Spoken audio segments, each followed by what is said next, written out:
Okay, welcome back. This is session 16 of my Pillars of Eternity Lorethrough, recording on June 10th, 2023. This is the third session that I'm recording today, and I've been saying that we need to read some books, so that I think is what we are going to start with right now. I don't know how long this is going to take. We have quite a few to read. I don't know how long they are, but let's give it a try. We are not going to read the Deerwood history books, Development of a Crucible Knight, because we only have part 2. And we are also, I didn't see this before, we have a book called Adreth Hadret, part 2, Rebellion. So we're going to wait for until we get part 1 for that.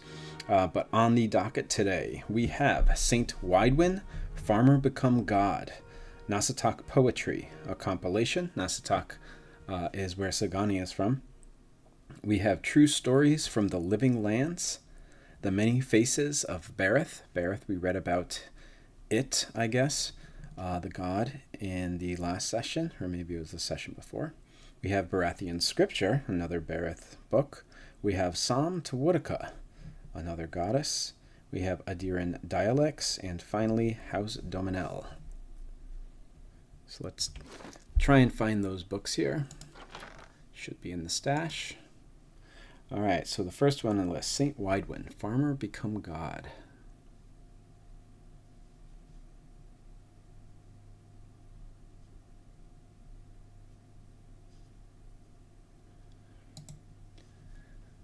All right. With the mention of the name Waidwen, most folk think only one word, Godhammer. While this event echoes through the ages and is still felt years after the destruction of the Avondure Bridge, Waidwen's humble beginnings belie the powerful force he would grow into. Waidwen lived an unassuming life in a remote area of Rhaed Saris, the son of Vorlis farmers.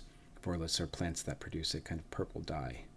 He toiled in the fields alongside his father for 22 years until his father's death. The farm then fell to him to run.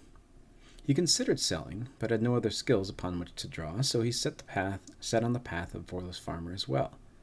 Nothing of note has been recorded in Waidwen's life until 4 years after his father's death. One day, while working in the fields, Waidwen's life was irrevocably changed. In his words, "Night was falling, the fingers of dusk already gripping the sky. The sun had dipped behind the world's edge, and stars were peeking from beyond the shroud. The day was still, and darkness had blanketed the field. I placed my last harvest of the day into the collection pile, when from behind me arose a brilliant light. I turned, fear in my breast, knowing not what could have caused such intense radiance. Behind me stood a blazing figure, resplendent in glory. Its white flesh glowed with a luminescent radiance, its head a blinding ball of light, brighter than the highest sun of mid-year. I averted my gaze, afraid I would be struck down for daring to gaze upon such a creature. A sudden peace washed over me, sweeping away my fear, leaving my troubled soul tranquil. A loving warmth wrapped its arms around me. A voice spoke to me as I stood, transfixed, trying to both see this glorious being and avoid its dazzling scrutiny. Fear not, it said to me, for you are chosen above all others. You will be the light to bring about the rebirth of an empire. It then held out its hand and bestowed upon me a vision of power, such that I could scarcely contain it.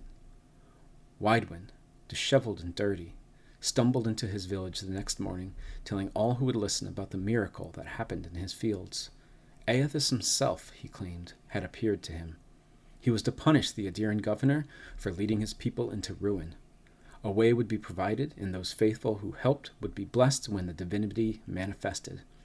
Villagers ignored him, convinced the loss of his parents had broken his mind. But Waidwen continued to preach the power of Aethys and the corruption of the governor, eventually earning him the ire of the locals. His confrontations with the villagers hit a turning point one day in mid-autumn. A crowd had gathered around Waidwen, jeering him and telling him to leave the village. The Vorlis crop that season was particularly light, and the villagers blamed Waidwen, saying he had angered the gods, particularly Aethys, with his blasphemy. They backed him into one of the withered fields, yelling at him to go. Accounts of the inciting action are hazy. Some say a stone was thrown, others say he was pushed, others still say he simply tripped over a dry root sticking from the ground. Regardless of the cause, Waidwen landed, face down, on the ground. the villager standing over him, laughing. "Enough!" A voice, not Waidwen's, boomed across the field. Waidwen looked up at the crowd, his eyes glowing with a blinding white light. He stood, but did not stand. One moment he was on the ground, and the next he was standing before the crowd, who cowered before him. "You dare deny me?" the voice spoke through Waidwen's mouth. "You dare refuse my servant?" Waidwen's arms raised, beginning to luminesce. "You dare require proof?" His arms went out to his sides. "Never ask again, lest you be burned in the light of the new dawn." There was a flash of light from Waidwen's eyes and hands, and the entire field sprang to life. The once dried and brittle plants became full, lush, and verdant. The crowd was silent. From somewhere in the back came a call of, "Praise Aethys!" And then they all fell to their knees in front of Waidwen. Farmer turned god. So this here is a story of the famous Saint Waidwen. It's kind of like an origin story here. He was a boreless farmer, had his own farm, until Aethys spoke to him one day and basically inhabited his body. And then this is the beginning of what would lead to the Godhammer bomb, which is said to have actually killed Aethys. So this is like, part of it is actually from Waidwen's point of view, which is interesting here. But then it just seems like it's from maybe an onlooker's point of view, or maybe they just heard about what happened here. Regardless, though, these events are actually fairly recent. I believe within the last 15 or 20 years, it said these actually happened. So yeah, that's very important to understanding why people are the way they are right now in this moment in the world. Why worship of Aethys is so looked down upon after the Godhammer bomb and after the supposed death of Aethys. That's when the Hollowborn plague hit. So a lot of the effects of this war and of Waidwen here are still being felt today, and people are still making decisions and choices based on the effects of this war, which is why there's so many refugees coming to Defiance Bay. They think that the Hollowborn legacy isn't here, even though they're wrong. Durance, our companion, is said to have had a hand in creating the Godhammer bomb, which killed Aethys, and it kind of disillusioned him to Magrin, who he calls the whore over and over again. So very interesting book here. I think especially for how people think now, this is one of the more important texts that we are going to read. Okay, we are going to move on now. Next thing on the list is Naasitaq Poetry, a compilation.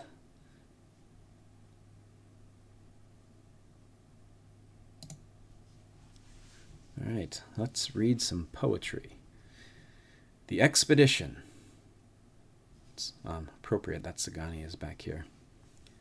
I move. There is no compulsion. It is not a need, but something pulls. I cannot deny its draw. The white wends out past my vision. Its fierce eyes watch me as I move. The wolf tracks my step.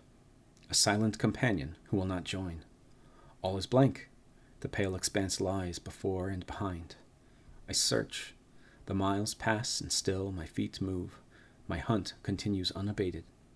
The landscape returns my gaze, unaffected by my presence. The snow falls, needles driven by the wind. Its cold teeth bite my skin. The snow gathers, its hands around my feet. A fierce opponent who will not relent. All is white. My journey continues. I travel. I can no longer stop. A true compulsion forms. The need drives me on. I must see. The sun breaks through the gray. Its unrelenting gaze thaws me. My body warms under its touch. Frigid limbs move again and carry me further. All is empty. The breadth of existence is my destination. So this seems like it's from the point of view of a Naasitaq hunter, which actually Sagani is one of those. She told us that they live in... I wish I could remember the name of the place. Oh, Naasitaq. Which is close to the white that wends. So I believe this pale expanse, and it even says the white wends out past my vision. So it seems like the hunter here is hunting in the white that wends, which Of all the people, pale elves can survive in the white that wins because that's where they're from, and the boreal dwarfs can as well, even though they find it kind of frigid. But other people that come from other parts in the world would have a really difficult time surviving in the white that wins. And even here we see that a boreal dwarf, this is a Naasitaq hunter that's writing this or speaking this poem or something, and we see that the cold gets to them even though they are used to cold weather. Kind of cool poem here, I guess. Usually in-game text like this, that poetry is, subpar, but it's okay. And it's at least interesting to hear from the point of view of a Naasitaq, probably huntress. I think Sagani told us that mostly the women in their tribe hunt. Okay. Next, we have True Stories from the Living Lands.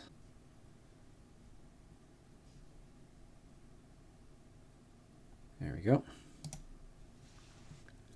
Only the hardiest of explorers would dare take the long, dangerous trek to the Living Lands.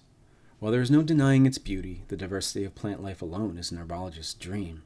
The inherent risk in blithely trekking through these pristine hills is more than most should undertake. Let me take a moment to tell you about the land itself. Rolling hills, greenery, and sun.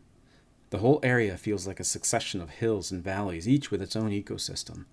While that declaration is a tad extreme, it can almost be said to be true. The combination of sun, geographical location, proximity to fresh water, valley depth, and the existence of hot springs has given the Living Lands a wide breadth of flora and fauna. Walk down a hillside into the valley and you will find lush, verdant hills.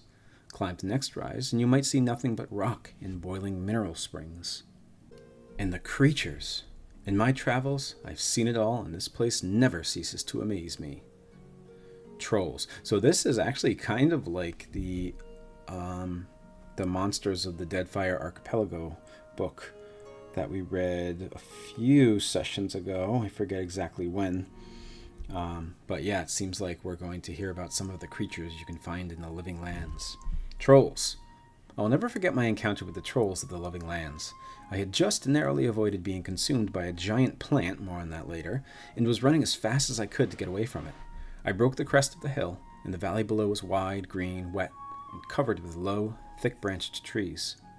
Vines grew everywhere, between the trees, across the tops of them, down to the ground. It has a mess of vine and green.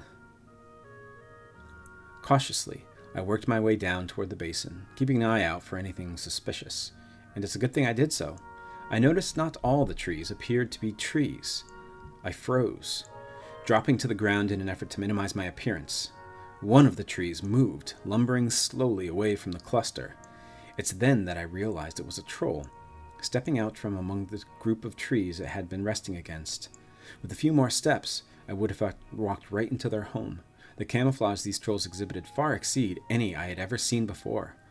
I hope to return again in the future and observe them more. So they camouflage so well because they're basically made out of parts of the forest, so they fit in very well with the forest. Insects. While I have never seen them, I have read reports of giant insects in the Living Lands. Centipedes, flies, mosquitoes, and hornets, all 10 times the size you would see them elsewhere. Imagine making camp. You've just gotten everything set up. There's a nice fire going next to your shelter. Something is gently simmering in the cooking pot. You sit down, finally feeling like you can relax after a trying day. You feel a tickling at your feet, insistent and prolonged. Reaching down to brush whatever is away, your hand comes in contact with something hard, long, and flexible winding its way around your boot. You look down to see a centipede the size of your arm casually making its way over your feet toward the far side of your camp. You would get out of that camp, wouldn't you? That's exactly what my friend did when he realized he had started his fire over a centipede nest. So this person hasn't actually experienced any of these insects, just heard about it from his friend, I guess. And then finally, plants. And lest we forget, do not let your guard down around the plants. I had discovered a wonderful collection of giant flowers. They were bright pink and grew in a circle around a central stalk. What an aroma! I lack the words to describe how delectable it was. Sweet, fruity, and light with just a hint of something tangy. Looking closer, I saw some berries growing on the stalk in the center of the flowers. Well, I just had to have them. So I started pushing my way through the flowers.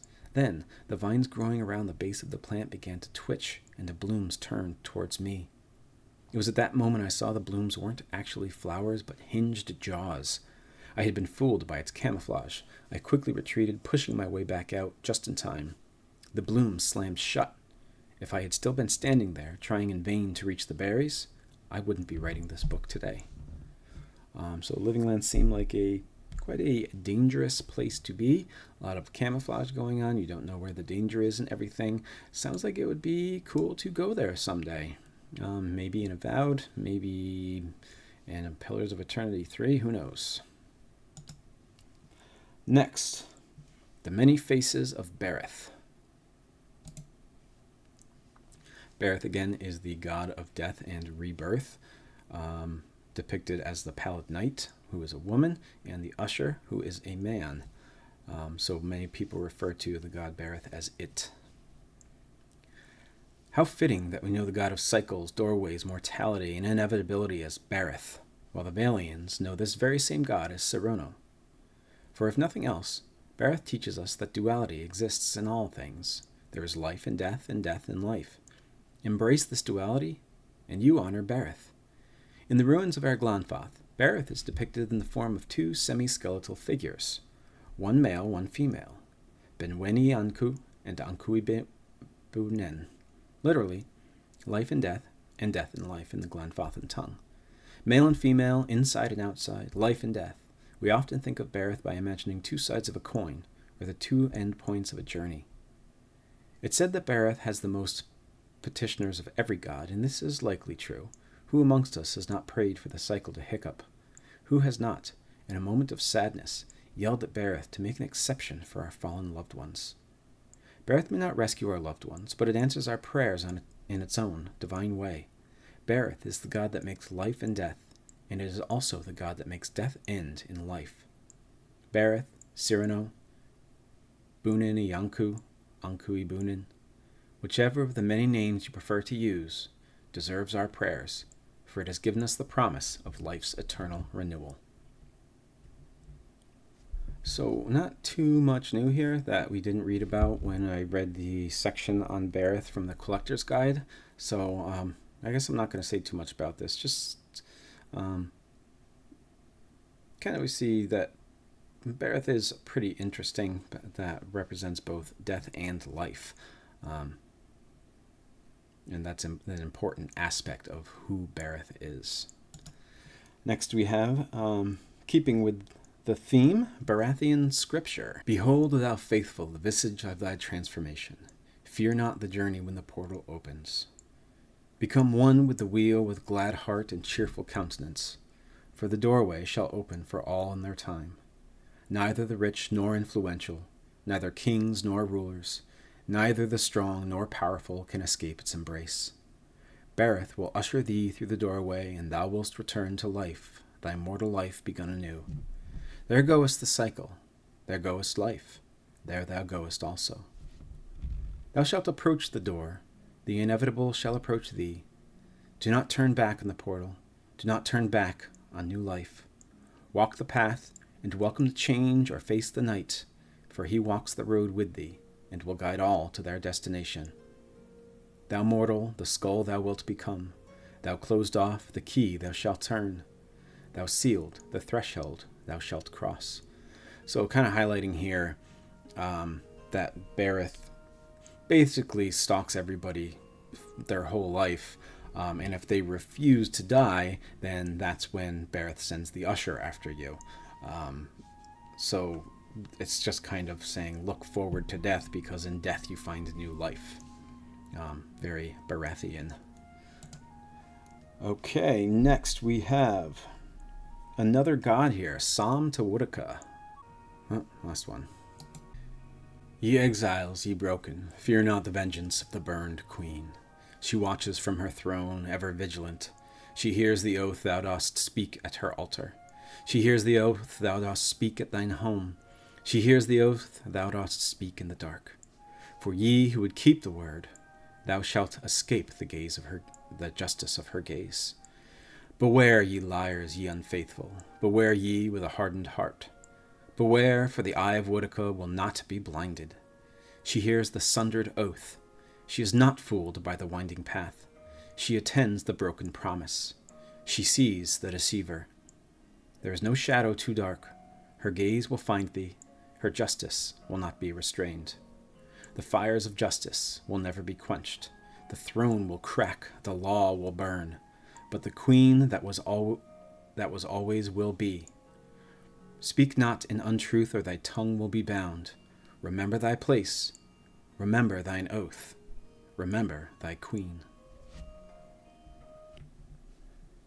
So I know we read about Woedica in an earlier session, but I think it's important to highlight here that she is considered the goddess of like law and justice, and she rules with a heavy hand. It's like she's always watching over you. And I don't know if I mentioned this last time, but it says here, her devotees are typically found in the upper classes, but any conservative person who longs for a vanished past will find a place in her faith. When Woedica takes back her throne is a common saying among her followers, signifying a utopian future when society will be properly ordered once again, and she will take the rightful place as ruler of the gods. So the people of Woedica, the followers of Woedica, remind me of the MAGA Trump followers, the Make America Great Again, always wanting to go back to some past where things were supposedly better, and that's what Woedican followers want as well. And this poem really highlights that she watches from her throne, ever vigilant. So it's important here. Anybody praying this believes that they are lawful. They have bound themselves in an oath to Woedica, so they think they are free from her gaze, when probably they're not. So these people are deluded in more ways than one. And yes, that is a comment on our current world as well. What's next? Aedyran Dialects.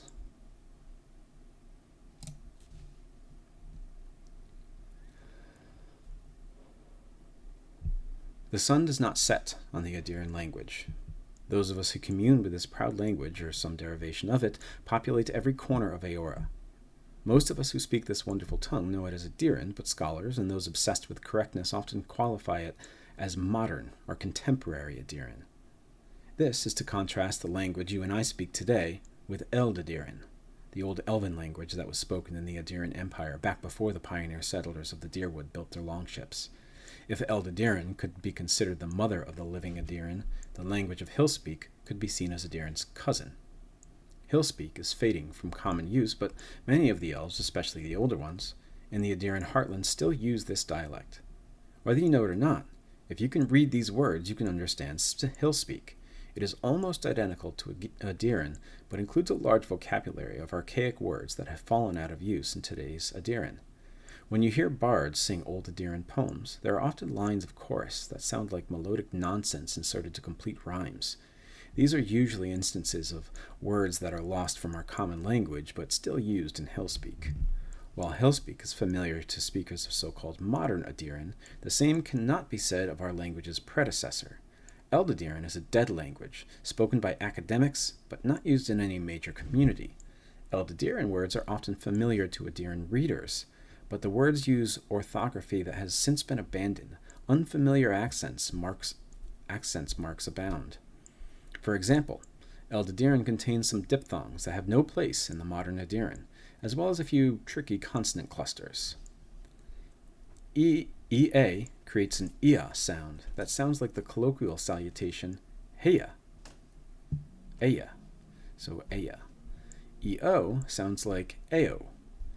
This sound is still used in the modern world Eora. Ey is pronounced as ei, such as in wraith. Ue and u with, is that an umlaut with the two dots? Both create long oo sounds, as in loop. Y sounds like a e sounds as in b. GJ sounds like the consonant y as in u, so if you see GJ, that's y. Interesting. SC sounds like sh, so you're pronouncing SCOP like shop. CG sounds like the DGE end of a word like hedge. It is not uncommon for given names of Aedyrans, Dirwoodens, and Rhaedsarans to come from Eld Aedyran. Some examples. Aldwin is pronounced Aldwin because of the long vowel sound on the Y. Dernisk is pronounced Dernish. So that person that we ran into last session would be Pernish. I think that was the name anyway. Since the final SC cluster sounds like a sh sound. Yester, so GJ, Esther, is pronounced Yester on account of the GJ consonant cluster. SLECG is pronounced like sledge. THYRSC is pronounced Thirsch. ESCGRIM is Ushgrim and not Uskgrim. And finally, YNGMAR is pronounced Ingmar, leading with a vowel sound. I'm going to try to remember all this stuff. This is really interesting, and I would love to pronounce these words correctly in the future. I tried when I was reading the guidebook. A lot of them have like pronunciation guides to pronounce a lot of the words, so I've been trying to make sure I pronounce everything correctly. But obviously some of these things are going to trip me up every once in a while, so I'm going to do my best, but I don't know how I'll be able to stick to that or not. Okay, we have one more. House Doemenel. So while I'm looking for this, House Doemenel is the house, I believe. Actually, let me read this first, and then I will check to see what those thieves were doing that we ran into last session. Okay, and this is going to be the last book that we read right now. What can be said about House Doemenel? You know what? I'm going to go back to the Aedyran dialects here and look. EO. Oh, it's not. I'm looking at OE. Never mind.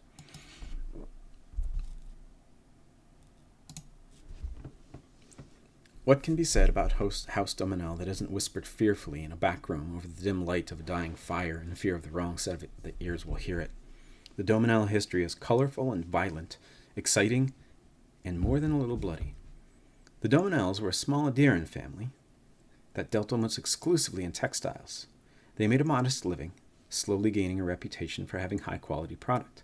This reputation earned them connections, business, social, and sometimes marital, that solidified their position as the premier family of the region. If you wanted access to anyone, the Doemenels were there to do it. Soon, every city had a business that was owned, at least in part, by the Doemenels. Their power and influence grew until many said the family had more power than even the Firkunning of Edir. Firkunning, I believe, is first king. But with power came corruption. One cannot have that level of control and expect to keep it through strictly legal means. Soon, rumors were spreading of threats and extortion. Though it cannot be proven, the unofficial report is that the Doemenels were responsible for the death of Trindig Bernwiger, which left his entire shipping empire at the hands of his wife, Udel Doemenel Bernwiger. Bernwiger, that's not the person that has come to Cadnua even after he died, I don't think. I have to look that up. Can I do that now? Yeah. Bernwigar.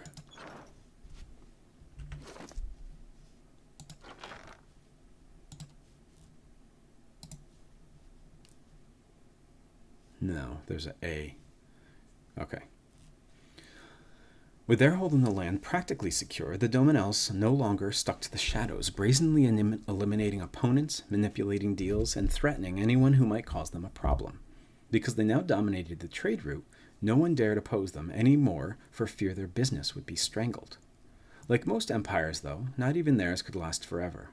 The end came during the War of Defiance. Unlike most of the land, the Doemenels threw in with Edir instead of Admeth Hadret. After the defeat of the Empire and the destruction wrought in the land during the war, not even the Doemenels could build what they had. And, having history show them on the wrong side of the war, no one would touch the name. The domain that took years to build crumbled in mere months. Today, the Doemenels have once again built a name for themselves, proving they are still capable and savvy business people. Rumors about the family still circulate, though. Word is members of the families are striving to lift the family from its current obscurity and elevate it to the level of power it once held. So, a once extremely powerful family has lost some of that power, but is still struggling to try and get it back, and they aren't completely docile. And I want to look at the quest that we got last class. It was the thief quest. Was it something secret? No? Long hunt, master below time and tide. A 2-story job. I've learned of a plot to rob a Brackenbury nobleman, Lord Raymond. This is what I was looking at here. This letter would probably be of interest to both Lord Raymond and someone with initials A.D. D maybe is Doemenel. So that, I believe, is all the books that we have to read. Yeah, so let's Sure. Whoops. Let's should we go see the dozens? Let's go see the dozens. They're close by. The dozens may not like us foreigners much, but they certainly don't mind taking our coin.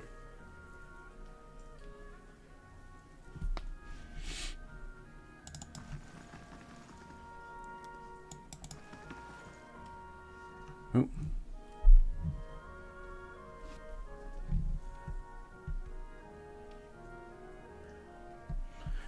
Bandon Lear. A well-groomed man steps through the hall with a confident swagger, a smug grin etched on his face. He is flanked by 5 other hard-looking individuals. Bind the Nimble. One of his companions eyes you for a moment before spitting chew at your feet. Another pup come wandering in, I see. Just know that Bind's giant slayers run things around here, and you'll be fine. I'm going to say, never heard of them. His eyes narrow. You have now. Stick around to Defiance Bay, and you will again. Plenty of bounties to go around, but there's a reason the giant slayers get the lion's share. Remember that. Wenin. A voice bellows across the hall. Enough jabber, Bind. You gonna do the job or talk about it? Bind the Nimble. His jaw tightens. Wenin's right. The coin ain't going to collect itself. He looks at his comrades and jerks his chin toward the door. See you around, pup.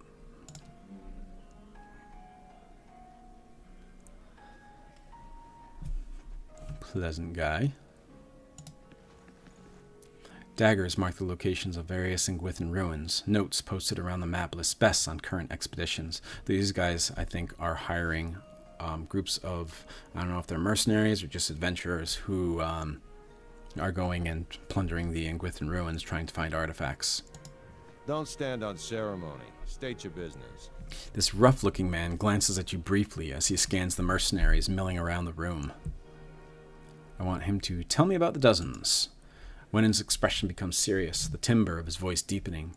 Good men and women trying to walk in the footsteps of great men and women who came before us. We're a loose association of warriors and expeditionaries in the Deerwood. Not as fancy as the Crucible Knights, mind you, but at least we remember our roots. Aedyr says, at least they remember someone else's roots and pretend to be like them, he means. I'm going to push that a little bit. Your roots? Again, a reference to the fact that they are named after the dozen people who stood ground on the bridge against St. Waidwen so that the god hammer bomb had enough time to go off. They sacrificed their lives. And obviously none of these people were involved in those dozens. Your roots? Wenin. The Crucible Knights take pride in having won the Deerwood's freedom 150 years ago, but we're the ones who've protected it. Everyone knows that the Saints' War ended when the Godhammer destroyed Waidwen at Aedyran Bridge.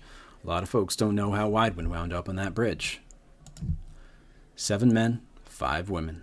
They walked out of Halget's citadel and faced down a god. Held him there until the bomb went off. He thumps the table. That's the legacy we defend. Some call us mercenaries, but we don't need matching armor and silky cloaks to remember our roles. We're the same now as we were then. We stand up for the people. First line of defense, whatever it takes. We've got new enemies now. If it's not Waidwen, it's his damned legacy. It's the damn soul butchers in Brackenberry making things worse on all of us, probably causing the whole thing one way or another. Well, we haven't gone anywhere, and there's a lot more than 12 of us now. We defended Deerwood once. We'll do it again. Wenan casually nods your way. His eyes continue to float from mercenary to mercenary as he speaks. What else do you need? I guess I'll ask him for work. We don't necessarily have to do it. Go see Osric. He's usually got something. You do well for him, maybe I can find you more. Okay, farewell. So the dozens are proud, but it seems like they're proud in ways for doing things that they didn't really do. They are also very upset with the nobles and with animancy in Defiance Bay. A simple test. That's settled. There's Osric. We need to speak for a job. The outer bands of this target are pocked with countless holes. Arrows are for practice in the expedition hall only. Purchase weapons for personal use from Sonild. No exceptions. Probably the same thing over here. Hey. The edges of these swords have been blunted for practice.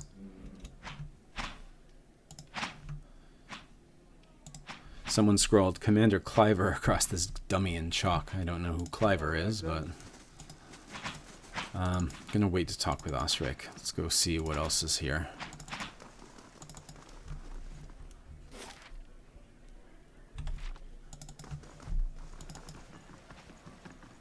Just some mercenaries. Here's Sonild. How do you do? The woman looks up from polishing a dagger. I haven't seen you before. You headed out with an expedition company? She raises an eyebrow. Or are you betting on one? How long have you worked at Admith's Den? She leans on the countertop and drums her fingers. Oh, a few years. I got in the minute the last merchant cleared out. She nods towards the main area of the hall. They've got new expeditions venturing out every week, so this is a great place to do business. And the dozens make loyal friends and loyal customers, so long as you stick by them. She taps the corner. The vendor who was here before me, they ran him out when he sold him his best helms to a pair of Crucible Knights. I've been careful not to make the same mistake. I think Sonild is the person that, I can't remember the name, but the weapon seller outside in the marketplace talks about Sonild as having the best weapons, but they are only available to members of the dozens. And obviously here we see when you try to sell to the Crucible Knights, then you are kicked out. Tell me about the expeditions. They're groups of adventurers that venture into the wilderness. More than a few of them try their luck scouring the ruins. Most of them come back empty-handed, if they come back at all. So dangerous expeditions. Betting on them is almost as risky as actually going. But that's how the expeditions get funded, and every once in a while one of the adventuring companies will strike it big and make a fortune for their backers. Oh, so not only are there people sent out on expeditions, but then there are people who put money on whether they're going to come back with anything or not.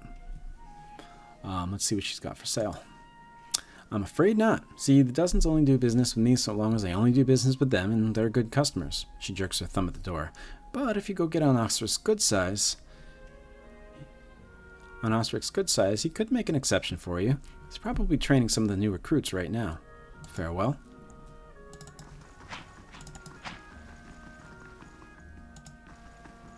I can do that. That's settled. I can do that. That's settled. A geological map? This map marks the areas of geological activity in the Deerwood and Glanfath. Of note is a description of the cavern where molten rock flows within a deep chasm.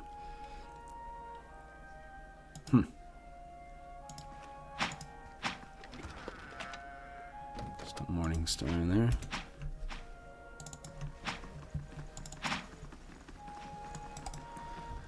Should we go talk to Osric? Why not, right?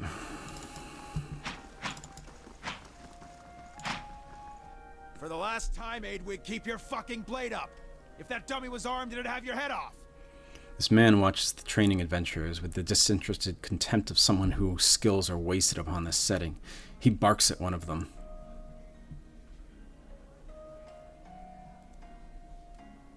Tell me about the expedition hall. It's treasure hunting, plain and simple. Sponsors put up money, hire adventurers to explore the wilds, looking for ruins mostly. If they come back alive, they split the spoils. If not, it's because they handle their weapons like this lot in front of me, who might as well be digging their own graves right now. Got business with me? Any way I can get access to Sinel's merchandise? She only sells to friends of the dozens. Although, he sizes you up, I do have something I need done, something that requires... He glances sidelong at an adventurer flailing away helplessly at a dummy. Competence. What do you need done? I was formerly one of the Knights of the Crucible.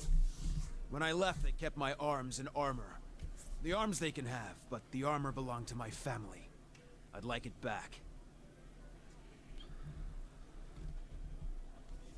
Doesn't sound like leaving the Crucible Knights was your choice. Don't choose to leave knighthood. The Crucible Knights, they may not be a real knighthood, but the oaths you swear are just as true. Still, turns out that even unofficial knighthoods have politics. You cross the wrong man, suddenly all kinds of accusations are thrown your way, and nobody believes you. Nothing more destructive than a crowd with the wrong idea, says Aedyran. I'm going to ask him what's this armor. It's a breastplate. Not much to look at, and it's seen far too much use, but it's been in my family since the liberation. Why don't you just go ask for it back? No. Oh, they'd like that, I'm sure. But I won't be going. Sooner be torn apart by dogs than give them the satisfaction. Okay, so... like that. That means that I don't really join a group until I've met both of them. Then it's Penhelm you're looking for. A low snake of a man. If he was to die choking on his own black tongue, it'd be too kind of fate. He kept it when he kicked out. He leans in closer. I got word from a reliable source that Penhelm visited a forger in Andra's Gift right after having his soul lineage read by a cipher in Dunwich Row. Should you have it in your heart to find a way to ruin his life while you're there, well, drinks on me. Having his soul lineage read. It's a requirement to join the Knights. They have to ensure a novitiate doesn't have a subversive lineage. If Penhelm's superiors found out his affidavit was a fake, his career would be over.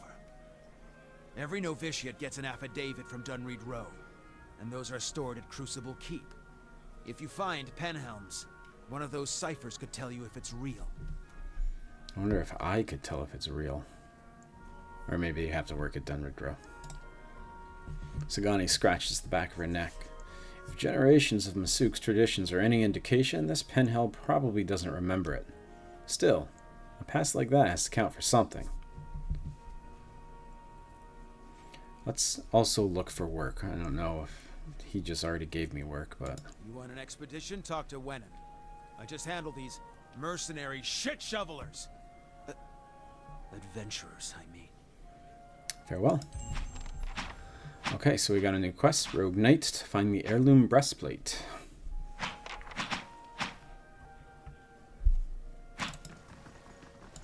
So one more place in Copperlane, which is the Hall of Revealed Mysteries.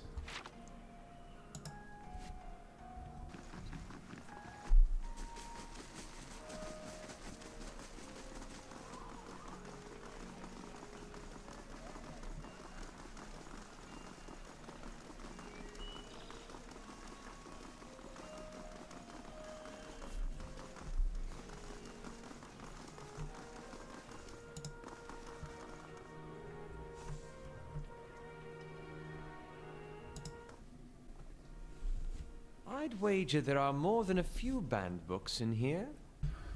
Okay, so we have a gold-plated NPC, we have a Priest of Wael, and we have Fexa. Actually, this would probably be a great time to read about Wael. Or Wael, I'm going to have to find out how to pronounce that. So let's do that right now. Okay, so this is the god Wael, it's pronounced.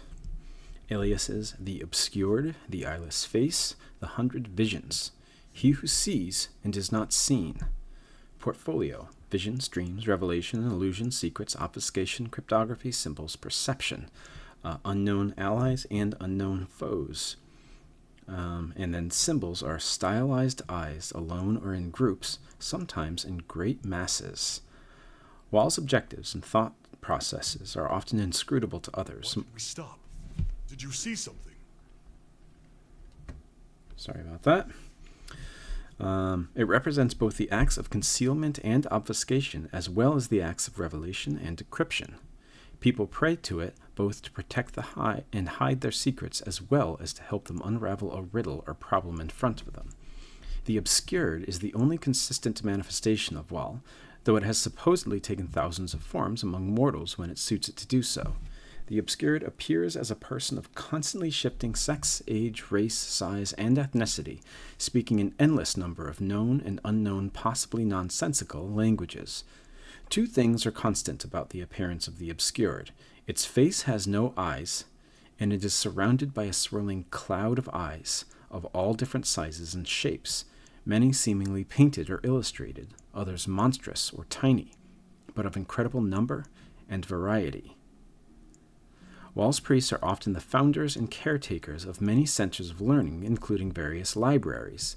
The priest's relationship with knowledge is complicated, for they hide as much as they make available to others. There is even an inner sect of elite priests known as the Hand Occult, authors and scribes writing under pseudonyms who attempt to control the flow of esoteric knowledge.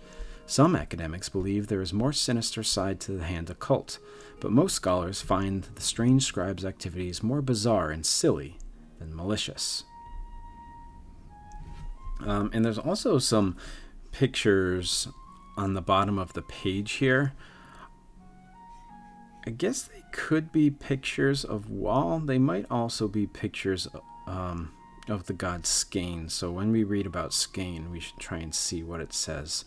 But the pictures don't have eyes. It looks like their eyes have been cut out or something. So it might be, but they're not surrounded by clouds of eyes. So it also might not be. But anyway, Wael is very secretive, and if you worship Wael, then you also are supposed to be somewhat secretive, and we're going to see that this Hall of Revealed Mysteries is very much dedicated to the idea that some things should be kept secret, but that is where we are now. This hall is home to people dedicated to Wael. Okay.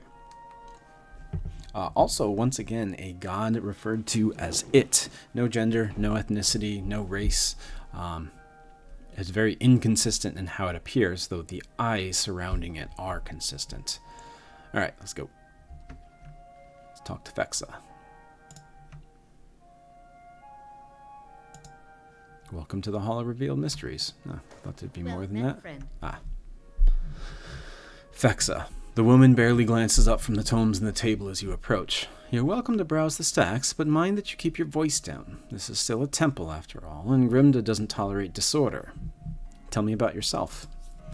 She throws her broad shoulders back. I am a scrivener and a devotee of Wael. It's my duty to look after our records and resources. Her chest swells with pride. Anything else? This is a temple. It looks like a library. Her eyes grow wide and round. That's because it is. Wael is the god of mysteries and answers, encryption and decryption, concealment and revelation. She raises her hands to the rows of shelves. Its guidance comes from the understanding of the unknown and the protection of hidden knowledge. The Hall of Revealed Mysteries was built to celebrate that. To think there's such a place in the Deerwood. Incredible. I'd love a glimpse of the archives. How many secrets must sit upon these shelves? It's Kana. I'm going to say fascinating. Isn't it? Temples dedicated to Wael tend to hold vast stores of knowledge. We use that knowledge to unravel and preserve the mysteries of the world. Who's Grimda? Fexa speaks reverently. Why, she's the head archivist. She's one of the most accomplished scholars alive today. Nothing goes on here without her knowing about it. Almost nothing, anyway. She scratches behind her ear. You should probably tread lightly around her today. Wonder what happened today that has Grimda all in a tizzy.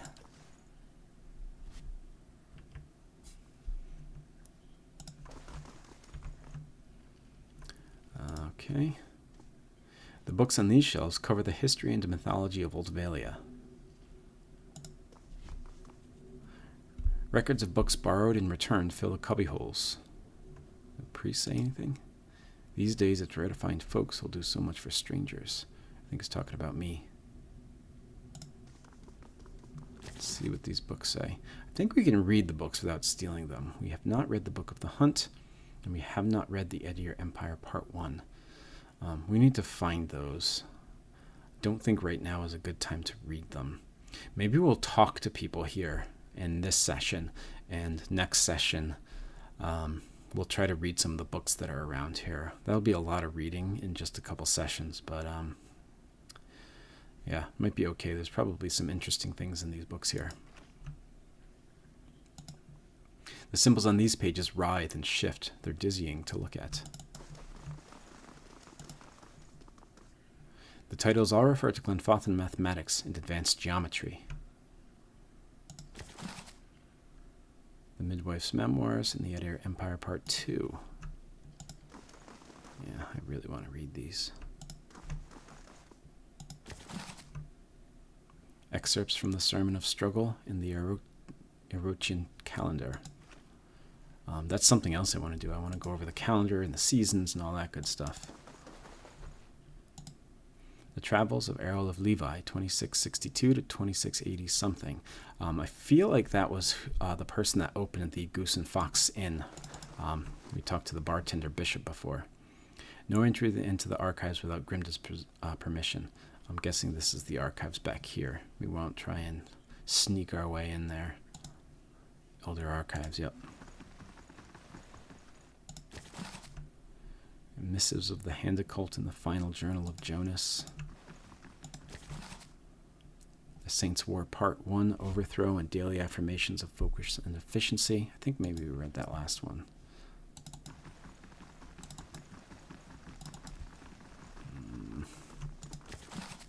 And 10 Years of Dawn and Aedyran Customs.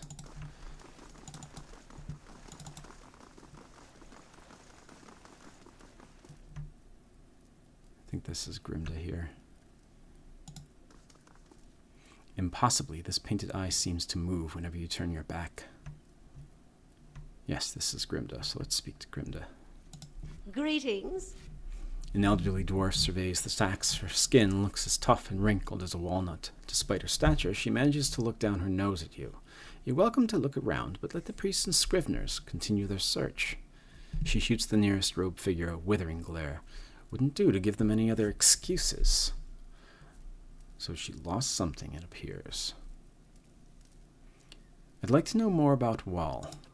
Her smile reveals a row of crooked teeth. That's the rub, isn't it? Wael is the god of things hidden and revealed. The more of the 100 visions one sees, the more one has yet to discover. Though we often call Wael he who sees and is not seen, it is neither male nor female. To assign any definitive characteristic to Wael is to miss another essential part of its divinity. I asked what the 100 visions are. A term of reverence for Wael's many revelations. Despite the name, they're infinite. Each epiphany leads to yet another enigma. And I thought I was busy, says Sagani. What else do you need? Tell me about yourself. I am the High Archivist of the Hall of Revealed Mysteries. She coughs loudly into her fist. And I am too old and too busy to be bothered with inane questions. Even just one or two, Kana sighs. What are they looking for? Maybe I could find it. She sizes you up, stroking her chin. And I could trust you to bring it back, I suppose. She scowls at the robed priest again. You certainly couldn't do worse than this lot, anyway. Thieves made off with an ancient scroll of Wael. They intend to blaspheme by selling that which should remain hidden, a secret of the 100 visions. Her wiry eyebrows arch over her spectacles. The guards caught one of them, but were overzealous in their interrogation. All they could piece together was something about a farmhouse and the road to Deerford. Overzealous, I'm pretty sure that means they killed them. Track the thieves down. I don't care what you do to them, but bring back the scroll. Wael rewards the persistent seeker, and so do I. An ancient scroll of Wael. There's a fine prize. I mean, a worthy task. I had questions about the missing scroll. Ask. Perception 15. It seems odd that a few burglars managed to steal from a place like this. Grimda huffs and squares her shoulders. Some secrets Wael keeps even from me. Tell me what you know about the thieves. Very little, except they were foolish to believe they could steal from the god of secrets. That, and they were fleeing to a farmhouse. How should I handle the thieves? However you can. Kill them, rob them, lead them. It makes no difference to me. She waves a hand and smiles grimly. I'll consider it one of Wael's mysteries. What's so special about this scroll? Wael is the god of secrets. If I told you that, I'd cheapen it, wouldn't I? She cackles. It's a parable, the kind that nourishes the inquisitive mind and poisons the foolish. Let's talk about something else. Farewell. So I have a new task to retrieve the stolen scroll, the parable of Wael.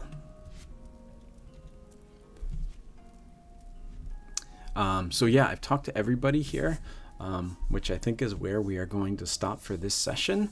So thank you again for joining me. As always, any kind of engagement really helps. So I would love to hear from you. I would love those likes and subscribes and all that YouTube stuff.